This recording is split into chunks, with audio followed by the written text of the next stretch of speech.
धारा नगरी में गंधर्व नाम का एक राजा राज करते थे। उसकी 4 रानियां थी। उनके 6 लड़के थे जो सब के सब बड़े ही चतुर और बलवान थे।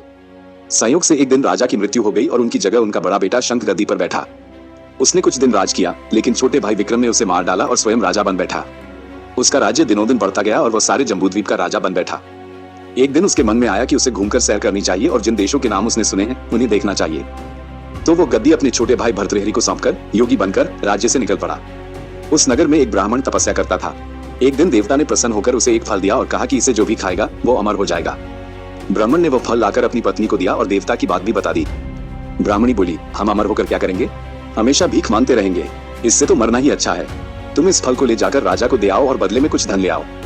ये सुनकर ब्राह्मण फल लेकर राजा भर्तृहरि के पास गया और सारा हाल कह सुनाया। भर्तृहरि ने फल ले लिया और ब्राह्मण को 1 लाख रुपए देकर विदा कर दिया। भर्तृहरि अपनी एक रानी को बहुत चाहता था। उसने महल में जाकर वो फल उसी को दे दिया। रानी की मित्रता शहर कोतवाल से थी। उसने वो फल कोतवाल को दे दिया। कोतवाल एक वेश्या के पास जाया करता था। वो उस फल को उस वेश्या को दे आया। वेश्या ने सोचा कि यह फल तो राजा को खाना चाहिए। वो उसे लेकर राजा भर्तृहरि के पास गई और उसे दे दिया।